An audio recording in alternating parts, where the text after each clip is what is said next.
Hello students, कैसे हो सारे के सारे। पिछली वीडियो में मैंने आप सभी को बोला था कि मैं आपको 3 मंथ की स्ट्रेटजी देने वाला हूं क्लास 12 के बच्चों के लिए कि बोर्ड एग्जाम में उनको कैसे अच्छे नंबर स्कोर करने हैं। अब हमारे यहाँ से टारगेट रहेगा 80%, 85%, 90, 95% तक का। अब जो बच्चे, देखो कुछ बच्चे क्या होंगे जो बिल्कुल नहीं पढ़े होंगे, है ना, और कुछ बच्चे जो हैं, ये स्ट्रेटजी उन बच्चों के लिए है जिन्होंने कुछ नहीं पढ़ा है, और जो बच्चे पढ़ चुके हैं उनके लिए वो भी इसमें चीज़ें ढूंढ सकते हैं। उनके लिए भी कुछ बातें आपको लास्ट तक बताऊंगा। ऐसे ही आपको इस चैनल पर क्लास 12 कंप्यूटर साइंस के लेक्चर्स फ्री में देखने को मिल जाएंगे, ठीक है। वो उसके लिए चैनल को सब्सक्राइब कर लेना। साथ में अभी बहुत सारे अपडेट्स और आपको स्ट्रेटजीज और साथ में कैसे आंसर राइटिंग करनी होती है, सारी छोटी छोटी चीज़ों की बहुत ज़्यादा इंपॉर्टेंट है, वो आपके चैनल पर देखने को मिलेंगी। उसके लिए आपको चैनल को सब्सक्राइब करना होगा ताकि वीडियो सबसे पहले आपके पास पहुँचे। अब आते हैं अपने टॉपिक पर। देखो, हम बात करेंगे क्लास 12 के बोर्ड के बारे में, और हमारा टारगेट क्या है, 80%, 85, 90, 95% तक का हमारा टारगेट है। अब देखो, एक बात बहुत अच्छे से समझ लेना कि डॉक्टर आपको दवा दे सकता है, खानी आपको पड़ेगी तभी असर होगा। मैं आपको स्ट्रेटजी दूंगा यहाँ पर और आपको उसको इम्प्लीमेंट करना है, तब आपका जो टोटली आपके नंबर आने वाले हैं। अब देखो, सबसे पहली बहुत इंपॉर्टेंट चीज़ आप लोगों को ध्यान रखने की, अभी आपको सिर्फ बोर्ड पे फोकस करना है, क्योंकि ये जो मेरी स्ट्रेटजी है, मैंने इसमें महीने काउंट कर रहा हूं मैं, अक्टूबर, नवंबर और दिसंबर, ठीक है। अब भैया इन 3 दिसंबर, यहां से मैंने 3 महीने काउंट किए हैं, ठीक है। अब यहां से क्या, अक्टूबर निकल गया है तो हम इसको आधे अक्टूबर से 15 अक्टूबर से इसको ले लेंगे। अब 15 अक्टूबर के बाद तो आपकी दिवाली भी है, सो कुछ नहीं यहाँ पे आपके गायब हो जाएंगे। तो यानी कि जो आपका जनवरी तक का टाइम है, इसको मैंने 3 महीने के अंदर काउंट करा हुआ है, ओके। अब देखो, सबसे पहले हमारे पास जो मंथ 3 होगा ना, बहुत ज़्यादा इंपॉर्टेंट महीना होगा, ये बात ध्यान रख लेना। इससे ज़्यादा इंपॉर्टेंट हमारे मंथ 1 और मंथ 2 होने वाले हैं। अब ये कैसे होंगे, सबसे पहले हमारा टारगेट क्या होगा कि हमें कुछ नहीं आता है अभी, तो सबसे पहले हम क्लास 12 का सिलेबस कवर करेंगे। और हम सबसे पहले सिलेबस कवर करने से पहले हमें ये पता होना चाहिए कि इस बार का सिलेबस क्या है। सबसे पहला पॉइंट है कि हम सिलेबस को डाउनलोड करेंगे, जो भी हमारे सब्जेक्ट हैं। अब कई बच्चों के साथ क्या होगा, किसी का सब्जेक्ट PCM होगा, ठीक है, इंग्लिश होगा, और एक आपके पास ऑप्शनल सब्जेक्ट होगा। यानी कि मेरा कहने का मतलब है, कुछ बच्चे 5 सब्जेक्ट वाले होंगे यहाँ पर, कुछ बच्चे 6 सब्जेक्ट वाले होंगे, ठीक है। अब देखो, सबसे पहले हम हर सब्जेक्ट का सिलेबस डाउनलोड करेंगे ताकि हमें ये पता होना चाहिए कि कौन कौन सा टॉपिक इस बार पेपर में आएगा, कौन कौन सा टॉपिक नहीं आएगा। तो ये पता करने के बाद हमारा टारगेट रहेगा कि हम 80 से 90% तक अपना सिलेबस कवर कर लें। और मैं गारंटी दे रहा हूं इस बात की कि इतना सिलेबस इतने टाइम में हो जाएगा अगर आप सही से करोगे, ठीक है। आगे यही बताऊंगा कि आपको क्या नहीं करना और क्या करना है। अब देखो, सबसे पहले भैया सिलेबस कवर कैसे करें, तो यहाँ पे ऑप्शन है आपके पास, आप बुक भी पढ़ सकते हो। अब कुछ बच्चों को बुक से समझ में आ जाएगा तो आप लोग बुक से पढ़ सकते हो। बुक से नहीं आता है, आप यूट्यूब की हेल्प ले सकते हो। इस टाइम पर यूट्यूब आपकी बहुत ज़्यादा हेल्प करेगा, लेकिन एक गलती नहीं करनी है आपको ये नहीं करना है कि आपने चैप्टर 1 एक एक्स टीचर से पढ़ लिया, चैप्टर 2 वाई से पढ़ लिया, ठीक है। अगर आप एक टीचर का पढ़ रहे हो तो फिर उसी से पढ़ो, है ना। यानी कि आप एक टीचर को फॉलो करना है। मेरा कहने का मतलब ये है, अगर आप किसी एक्स टीचर को फॉलो करते हो तो एक्स को करो, किसी वाई को करते हो तो वाई टीचर को फॉलो करो, ओके। अब मैं आपको एक चैनल रिकमेंड कर देता हूं, वो ये है कि आप फिजिक्स वाला सर का जो चैनल है, ठीक है, फिजिक्स वाला सर का जो चैनल है, वहां से आप फिजिक्स और केमिस्ट्री पढ़ सकते हो। क्या पढ़ सकते हो, यहां से आप फिजिक्स और केमिस्ट्री पढ़ सकते हो। और ये ऐसी केमिस्ट्री सर ने पढ़ाई हुई है जो उनके ओल्ड वीडियोस पढ़े हुए हैं, यानी कि 1-1 घंटे के वीडियो हैं, उनको आप अब कहो भैया टाइम तो मेरे पास इतना है नहीं, तो आप एक काम कर सकते हो, आप स्पीड इंक्रीज कर सकते हो।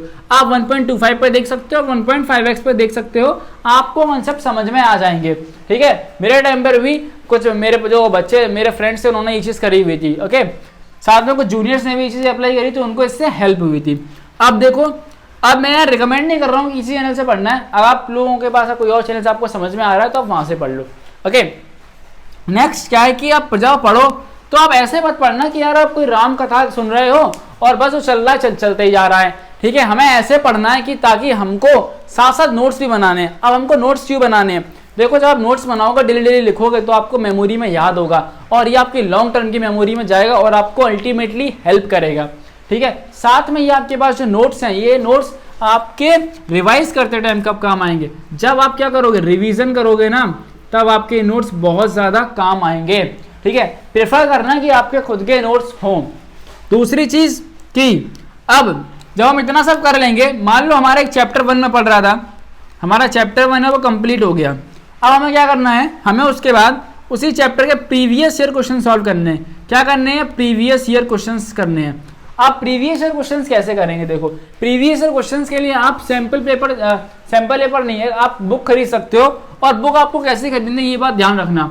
आपको जो बुक खरीदनी है, यहां लिख देता हूं मैं, आपको चैप्टर वाइज, ध्यान से सुन लो, चैप्टर वाइज होनी चाहिए और सॉल्व होनी चाहिए। ठीक है, इसको बेसिकली आप एग्जाम आइडिया वगैरह मार्केट में आते हैं, आप उनको चेकआउट कर सकते हो। सो अब आपको ये लेने हैं, आपको ये बहुत ज्यादा हेल्प करेंगे, चैप्टर वाइज और सॉल्व।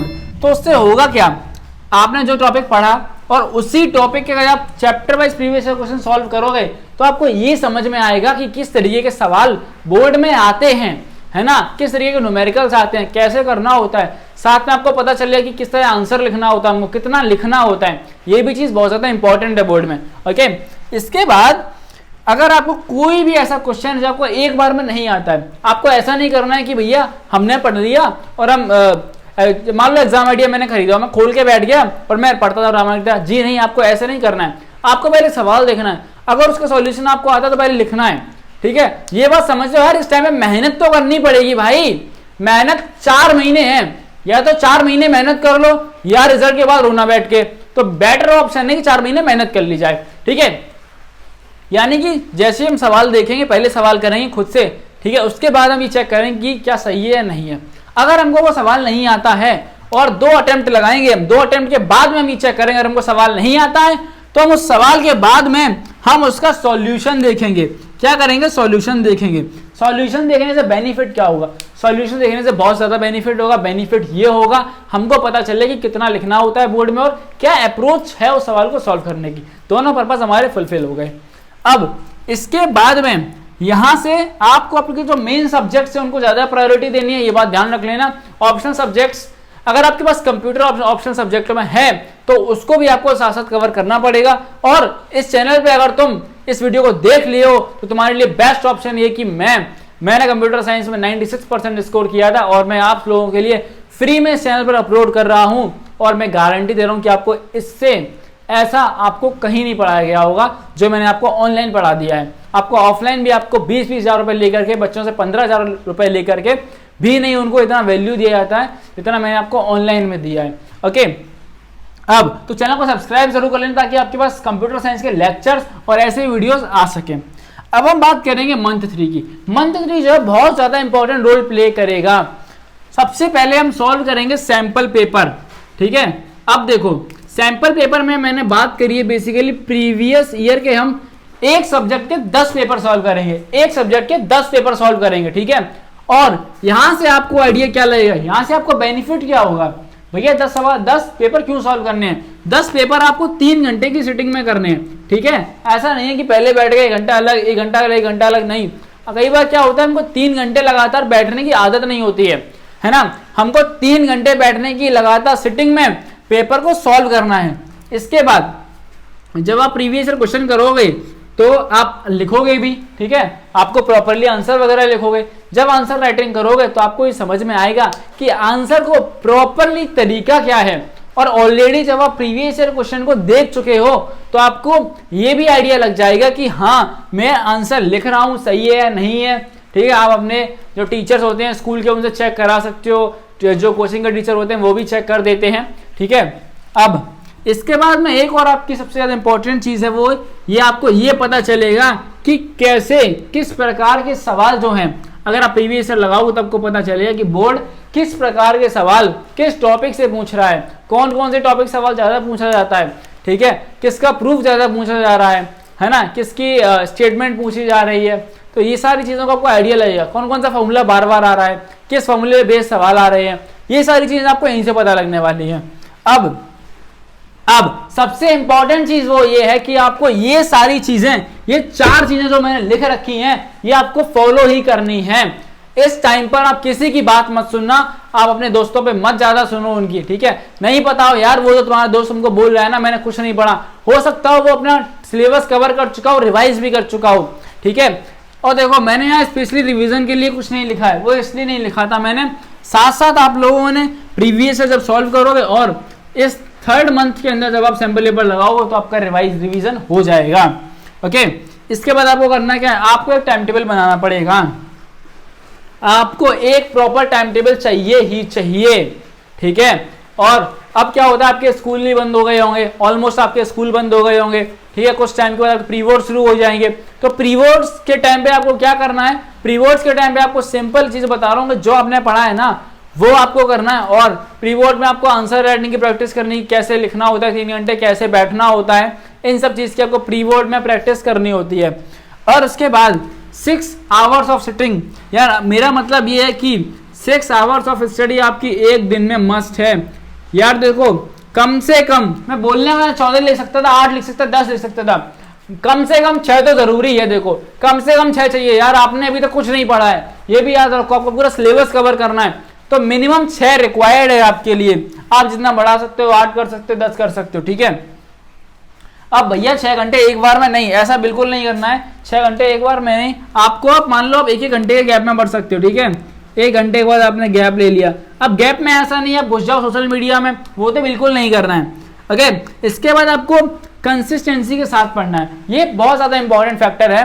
बिकॉज हो सकता है कि आपने आज आपका डे 1 था, ठीक है, आज डे 1 था, आज हमने 8 घंटे पढ़ लिया, आज हम बहुत ज्यादा एक्साइटेड हो गए, और डे 2 पर हमारी तबीयत खराब हो गई यार, 0 घंटा पढ़ा हमने। तो इस टाइम पे आपको हेल्थ को बहुत ज्यादा प्रायोरिटी देनी है, अपनी तबीयत खराब मत कर लेना, वरना बहुत ज्यादा इशू हो जाएगा। आपको सिंपली क्या करना है, अगर आप मान लो अगर आप डे 1 पे 6 घंटा पढ़ रहे हो तो डे 2 ट्राई करना है कम से कम 6 तो पढ़ना ही है, आपकी कंसिस्टेंसी मेंटेन रहे। डे 3 पर भी आपको 6, इस तरीके से। ओके, नेक्स्ट चीज, सबसे पहले अपने आप पे भरोसा करना सीखो। मैं आज से आपको एश्योर कर रहा हूं, अगर आप इस तरीके से पढ़ोगे तो यार आप ये सारे टारगेट्स अचीव कर लोगे, डिपेंडिंग ऑन कि आप कितनी ज्यादा या मेहनत, कितना ज्यादा अमाउंट ऑफ हार्डवर्क अपना पुट कर रहे हो इस चीज के अंदर, ठीक है। 80%, 85%, 90% और 95% is not a big score आपके लिए अभी भी, अगर आप मेहनत कर लोगे तो आ जाएगा। ओके, इसके बाद इन चीजों को ध्यान रखो, इनको तो बिल्कुल अवॉइड करना है। अभी यार दोस्ती वोस्ती का टाइम जो है वो निकल गया है, अंतिम 4 महीने हैं, कोई दोस्ती वोस्तियां नहीं करनी है। साथ में सोशल मीडिया डिलीट कर दो अपने फोन से, इंस्टॉल करो, अकाउंट डिसेबल करो, कुछ भी करो, बट यार वहां मत जाना। यहाँ दिक्कत क्या है यार, आप देखो कोई दोस्त घूम रहा है, मैं तो पढ़ रहा हूँ, ठीक है, हो सकता है वो पहले से पढ़ चुका हो, इस बात को भी समझना है। साथ में आप देखो यार ये कोई ये वाला ट्रेंड आया, ये वाला ट्रेंड आया, ये है वो है, 4 महीने के लिए रुक जाओ, सारे ट्रेंड बाद में फॉलो कर लेना। ओके, और बेटर है आप इसको अपने फोन से अनइंस्टॉल मार दो, तो आपका टाइम भी बच जाएगा। बिकॉज आप क्या करोगे, कहोगे भैया वो विशाल भैया ने कहा था 1 घंटा पढ़ना है, उसके बाद गैप के बहाने पहुंच जाओगे सोशल मीडिया पे, और वहां 5 मिनट की जगह आप गैप में घर में मम्मी कोई काम करा सकते हो, ठीक है, गैप में कोई और सब्जेक्ट देख सकते हो, कुछ और स्ट्रेटजी बना सकते हो, किसी और के प्रीवियस ईयर देख सकते हो, खाना खा सकते हो, कुछ खा सकते हो गैप में। ओके, और अपने दोस्तों के सिलेबस में मत जाना यार, अगर आप दोस्तों के सिलेबस में जाओगे तो बहुत ज़्यादा डिमोटिवेट हो जाओगे। बिकॉज कोई भी इस टाइम पे आपको सही नहीं बताने वाला है कि कितना उसने करा हुआ है, ठीक है, और पूछने का कोई मतलब नहीं बनता। आपसे कोई पूछे तो बस कह देना हाँ बस मैं तो अभी शुरू किया है, मेरा अभी कुछ नहीं हुआ है, ठीक है, इस तरीके से। और डिस्ट्रैक्शंस आपके जो भी यार गर्लफ्रेंड बॉयफ्रेंड जो भी है, ठीक है, गर्लफ्रेंड बॉयफ्रेंड सोशल मीडिया जहां से भी आप डिस्ट्रैक्ट हो रहे हो, वहां आप कुछ दिन के लिए ना नमस्ते कर लेना। बिकॉज अगर आपके 4 महीने आपने अच्छे से पढ़ लिया, आपके अच्छे नंबर आ गए, तो इस 12th क्लास के नंबर लाने के बेनिफिट होते हैं। ये मैं आपको बहुत बार बता चुका हूं, इस बार भी बोल रहा हूं, क्लास 12 में अच्छे नंबर लाने के बेनिफिट होते हैं, आपको कई ज्यादा आगे चल करके किसी ना किसी से बेनिफिट जरूर मिलेगा। ओके, तो बस आज की वीडियो के लिए इतना ही, मिलेंगे आप सभी से अगली वीडियो में, तब तक के लिए चैनल को सब्सक्राइब करना मत भूलना।